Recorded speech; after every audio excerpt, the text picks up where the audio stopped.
اللہ سبحانہ و تعالیٰ کے ناموں کے بارے میں جاننا کیوں ضروری ہے؟ جیسا کہ ہم سب جانتے ہیں کہ کسی کی پہچان کے لیے اس کا نام جاننا ضروری ہوتا ہے.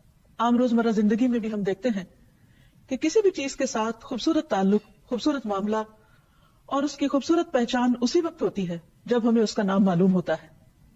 ہم پر سب سے بڑا حق ہمارے رب کا ہے، جس نے ہمیں پیدا کیا، جو ہمیں رزق دیتا ہے، جس کی طرف ہمیں واپس لوٹ کر جانا ہے.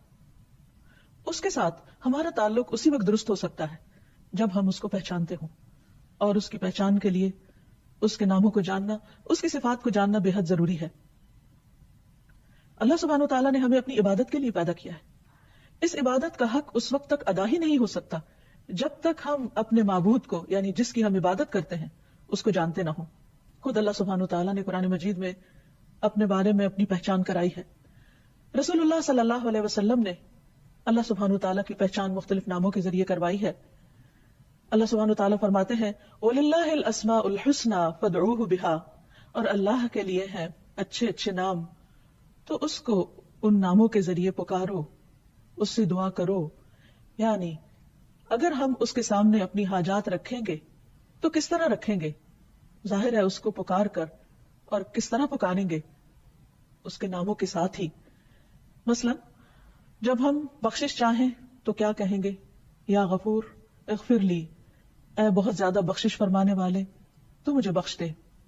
اگر ہم اپنے لیے حفاظت اور پروٹیکشن چاہیں گے تو اس کے نام یا حفیظوں کے ساتھ پکاریں گے، اے حفاظت کرنے والے تو میری حفاظت فرما. جب ہم اپنے لیے رحمت چاہیں گے تو کیسے پکاریں گے؟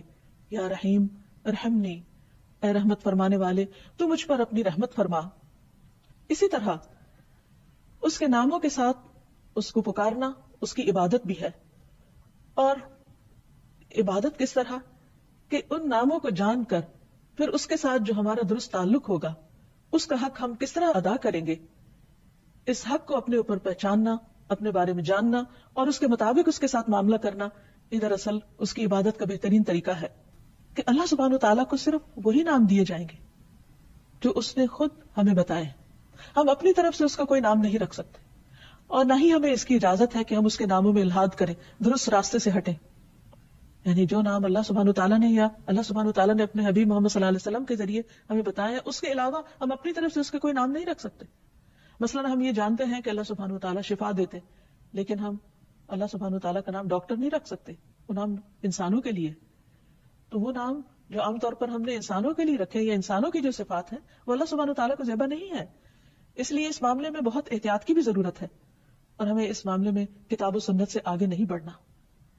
اور پھر اللہ سبحانہ وتعالیٰ کو مخلوق سے تشبیہ نہیں دینی، کیونکہ اللہ سبحانہ وتعالیٰ ان سب سے اعلیٰ و افضل ہے. اس لیے اس کی جو صفات ہیں اسی کے ساتھ خاص ہیں، اور جو اس کی صفات ہیں وہ اسی کو زیبا ہے. اور اس میں کسی بھی قسم کی تحریف جائز نہیں، کسی بھی قسم کی تشبیہ جائز نہیں، کسی بھی قسم کی تمثیل جائز نہیں. یعنی ہم یہ نہیں کہیں گے کہ اللہ تعالیٰ سنتا ہے جیسے بندے سنتے ہیں، نعوذ باللہ، ایسا نہیں کہہ سکتے. اسی طرح یہ بھی نہیں کہ وہ کیسے سنتا ہے یہ ہمیں نہیں معلوم، نہ اس نے ہمیں بتایا ہے. ہمارا بس یہ یقین ہونا چاہیے کہ اس نے ہمیں بتایا ہے کہ وہ سنتا ہے تو بس سنتا ہے، کیسے کا جواب ہمیں نہیں معلوم. اسی طرح اس کے ناموں میں کمی اور کوتاہی بھی درست نہیں. ہمارا ایمان ہے اس پر، وہ ویسا ہی ہے جیسا اس نے ہمیں بتایا ہے کہ وہ ہے. بہرحال یہ بات ہمیشہ ہمارے ذہن میں رہے کہ اللہ سبحانہ وتعالیٰ کے نام اور اس کی صفات جن کا ہم آئندہ ذکر پڑھیں گے، سنیں گے، کریں گے، وہ صرف اسی کے لیے خاص ہے. اسے مخلوق کے ساتھ تشبیہ نہیں دی جا سکتی. قرآن مجید میں اللہ تعالیٰ فرماتے ہیں لیس کمثلہ شیء وہو السمیع البصیر، کہ اس کی مثال کی طرح بھی کوئی مثال نہیں، کوئی چیز اس جیسی نہیں. اس لیے جب ہم اس کے مختلف نام اور صفات کا ذکر سنیں یا پڑھیں تو انہیں مخلوق کے ساتھ ذہن میں نہ لائیں، وہ صرف اسی کے لیے خاص ہے. اور یہ یقین رکھیں کہ وہ سننے والا ہے، دیکھنے والا ہے، لیکن وہ اس طرح نہیں سنتا جیسے بندے سنتے ہیں، اور اس طرح نہیں دیکھتا جیسے بندے دیکھتے ہیں.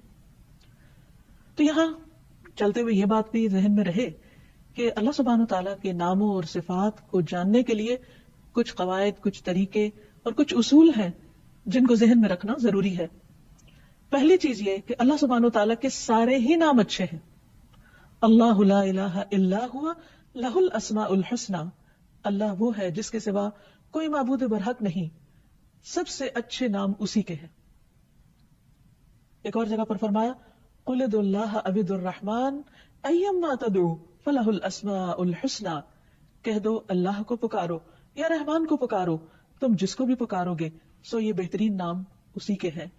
یعنی اللہ سبحانہ و تعالیٰ تو ایک ہے، اس کی صفات بہت ساری ہیں، جس بھی صفت کے ذریعے جس بھی نام کے ذریعے اس کو پکارو گے تو اصل میں پکارنا تو اسی کو ہے۔ ایک اور جگہ پر فرمایا هو اللہ الخالق البارئ المصور لہ الاسماء الحسنی یسبح لہ ما فی السماوات والارض وہو العزیز الحکیم، وہ اللہ ہی ہے جو خالق ہے، جو پیدا کرنے والا ہے، تصویر گری کرنے والا ہے، اسی کے ہیں اچھے اچھے نام۔ زمین و آسمان کی ہر چیز اس کی تسبیح بیان کر رہی ہے، اس کی پاکی بیان کر رہی ہے، اور وہ زبردست ہے، حکمت والا ہے۔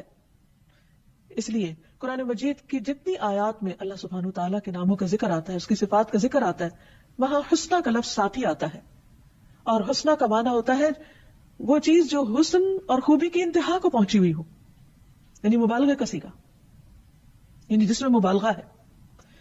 تو اللہ تعالیٰ کا یہ نام صرف نام نہیں بلکہ اس کی صفات ہے، اور اس کی یہ صفات کمال کی، ان میں کمال بھی ہے، ان میں جمال بھی ہے، ان میں جلال بھی ہے۔ تو ان تمام صفات کے ساتھ ہمیں اس کے ناموں کو جاننا ہے، اس کی پہچان کرنی ہے۔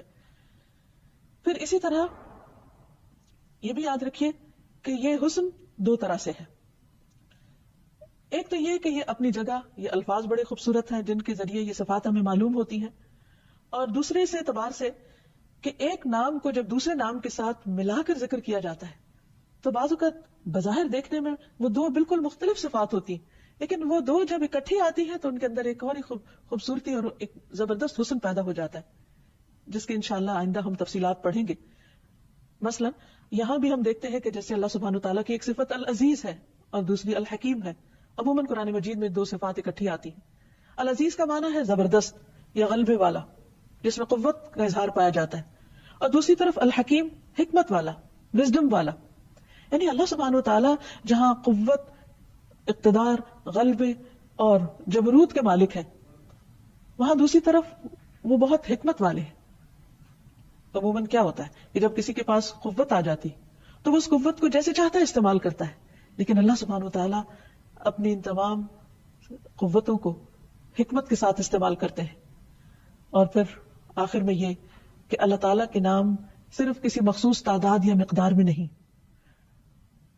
بلکہ اس کے کچھ نام ایسے ہیں جو اس نے اپنے خزانہ غیب میں رکھے ہوئے، اور کچھ نام اس کی کتاب میں ہیں، اور کچھ نبی صلی اللہ علیہ وسلم کے ذریعے ہمیں بتائے گئے، جیسے کہ ایک دعا سے ہمیں پتہ چلتا ہے اسألک بکل اسم هو لک سمیت به نفسک او انزلته فی کتابک او علمته احدا من خلقک او استأثرت به فی علم الغیب عندک، کہ اے اللہ میں تجھ سے تیرے ہر نام کے واسطے سے دعا کرتا ہوں، وہ نام جو تو نے اپنی ذات کے لیے رکھے، یا وہ نام جو تو نے اپنی کتاب میں اتارے، یا وہ نام جو تو نے اپنی مخلوقات میں سے کسی کو سکھا دیے، یا وہ نام جو تو نے اب تک اپنے خزانے غیب میں محفوظ فرما رکھے، یعنی کسی کو بھی نہیں بتایا کیونکہ وہ اس سے بے نیاز ہے۔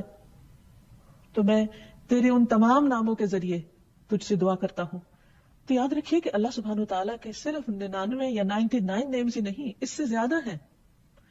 اس حدیث سے پتہ یہ چلتا ہے کہ اگر کوئی 99 بھی یاد کر لے گا تو وہ اس کے لیے جنت میں جانے کا راستہ آسان کر دیں گے، لیکن اس حدیث دوسری سے پتہ چلتا ہے کہ یہ نام اس سے کہیں زیادہ ہے، اور کچھ تو اللہ تعالیٰ نے ہمیں بتائے ہیں اور کچھ بتائے بھی نہیں۔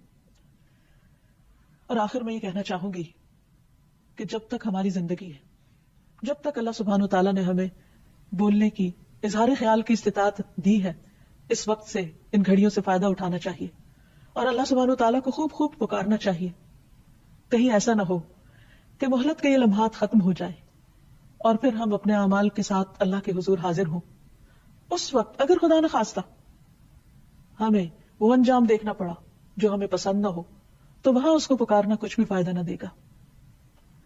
اس لیے مانگنے کا وقت آج ہے۔